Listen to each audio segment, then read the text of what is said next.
Hello again, Facebook, and welcome back to another Morning Mix Social. I'm Todd Jans from the Fox 17 Morning Mix, and I hate to do this to you 2 days in a row because we talked barbecue yesterday, but I'm going to show you this picture right here, and hopefully you won't hate me too much. I mean, come on. That's what everybody wants, right? May is National Barbecue Month.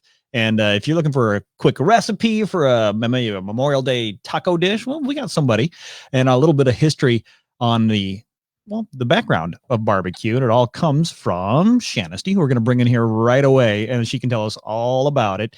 Shanisty, how are you today? Good. How are you doing? I'm super good. Hungry now. Very hungry. Very hungry.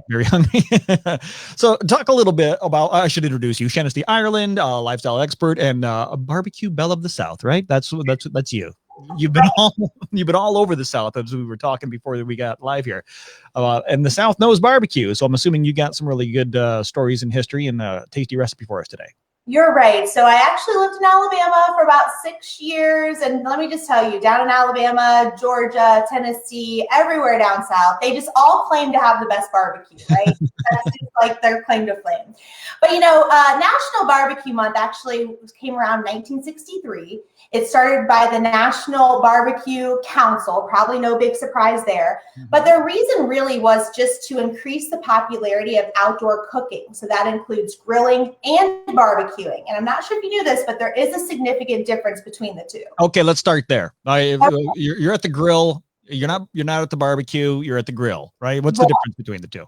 So grilling is really just you fire up the grill, you throw the meat on the grill, close the lid.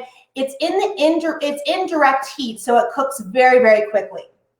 But barbecuing, I want to almost say it's almost like an art form. It takes several hours. You have to prepare the meat the night before, days before, and then it's the slow cook of indirect heat. I'm talking like 5 to 7, 12 hours of cooking this meat. So it takes a lot of patience, and there is that significant difference between the two.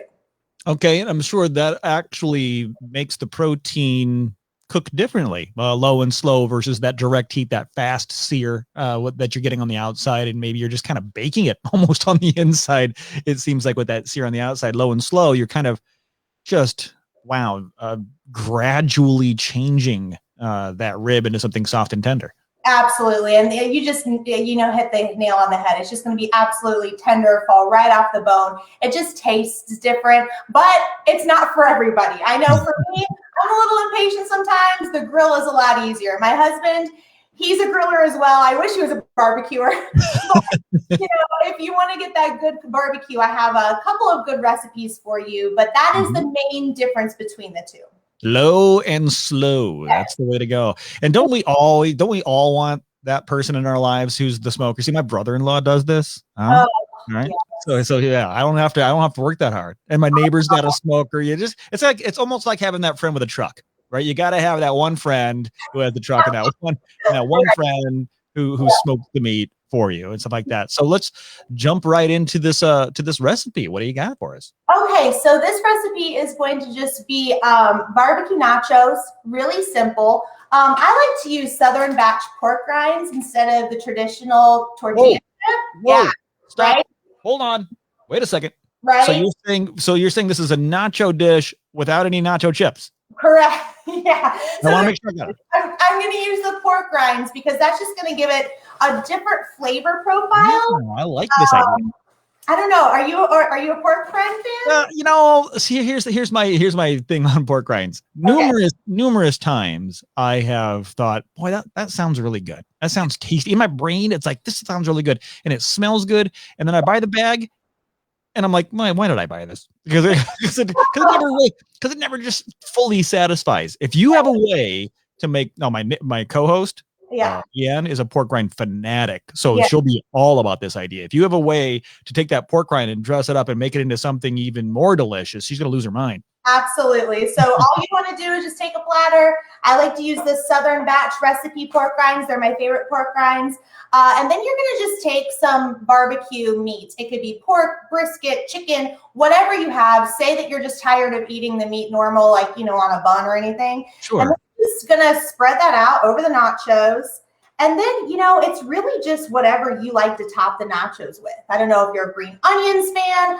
I really like jalapenos, so I chose the jalapenos today. Oh, I like that. That's a solid choice.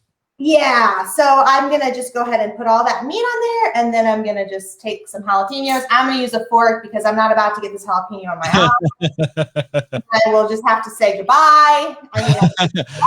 That's so good. She's crying. It's so good. She's crying. Absolutely. And then, like I mentioned, you can just put some cheese on there. You can put some sour cream, and you are good to go. This is the simplest way to make a barbecue meat that you have had maybe the day before, a couple of days before, and turn it into something a little bit more exciting. I like that. Now, here's a quick question for you. You've had this dish before. Now, do the pork rinds, do they hold their crispiness with that moisture? Because I worry about it. I don't want to, because you know what happens to soggy pork rinds. Nobody wants that. I know. Well, that's the beautiful thing about pork rinds. I think that they hold their texture and their crunch a lot better than a tortilla chip's going to do. So that's why I'm a fan of this. And I guarantee, even if you don't like pork rinds, you're really going to like this. Well, how about this? Talk to me a little bit about what'd you call it? The small batch recipe from Southern Small. Tell me more about them. Yeah, so these are going to be keto friendly. They're low carb. They are perfect if you're looking for something that's a little bit healthier than the potato chip or the tortilla chip. Okay. They have. Did you just call pork rinds healthier? Because that's amazing. Yeah. They're hand selected. They're cooked from small batches, which makes them a little bit more delicious, I think. Yeah, well, more control, sure, yeah. The nice thing about this brand is the consistency of the brand. With every bag you open, they taste the exact same. And that's what I really appreciate with a brand like that. I like that. Is that a national brand? Is that someplace I have to go online? It is. And you can go to their website, southernrecipe.com, and figure out exactly where you can find their pork rinds. But typically Walmart has them. You can get them on Amazon. You can get them online. So they're really easy to find.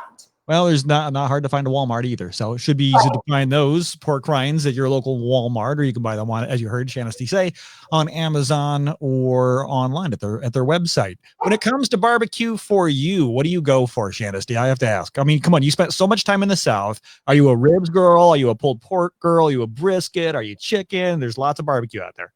Well, it's interesting because you just mentioned the top 3 meats to barbecue: brisket, pork, chicken. So you were on the right track. I like ribs a lot. I also just really like a standard barbecue chicken. Is that boring? Can I say that? No, if it's your favorite, it's your favorite. Barbecue chicken is there's nothing wrong with that, right?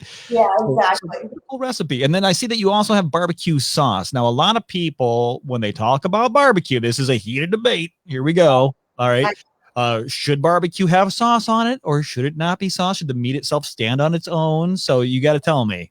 Okay, so it technically, if it's done right, it should stand on its own. You can have it optional on the side.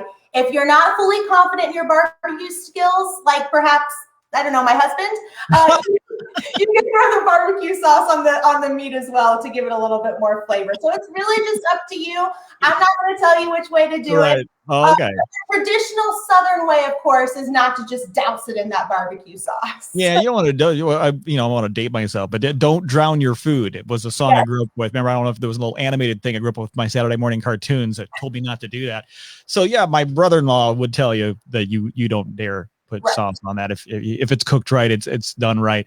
So National Barbecue Month. Shanisty Ireland has given us, I've never even heard of anything like this. This is awesome. A plate of nachos with no nacho chips. This is using pork rinds, which just doubles down on the pig. Love it. You got the pulled pork and the pork rinds to eat them with. And jalapenos, I'm in there with you. Thanks for the time, Shanisty. Any other barbecue fun facts that we're missing out on? Well, the biggest thing is don't wear nice clothes to barbecue because you're going to get messy, right? So I would need to change. Don't wear white. Wear something old, pajamas, whatever. Just show up, make it all sloppy. Enjoy your barbecue. That's my biggest tip for barbecue. Hey, wait a second. What's the rule? White after Labor Day, before? But when can you wear white? What was that old rule? Memorial Day. All right. So starting Memorial Day, you can start wearing white. The fashion rule. Okay. Extend that past the Memorial Day weekend if you plan on doing any barbecuing, is what we're saying. Yeah. Maybe not the white shorts on that day. Shanisty, thank you so much for the time and for that tasty recipe. And we're going to be definitely checking in to, once again, it's called Southern what is it? Southern recipe. small batch. Yes. Southern recipe small batch. I'm gonna check those out right away. Thanks for the time, Shanisty. Thank you.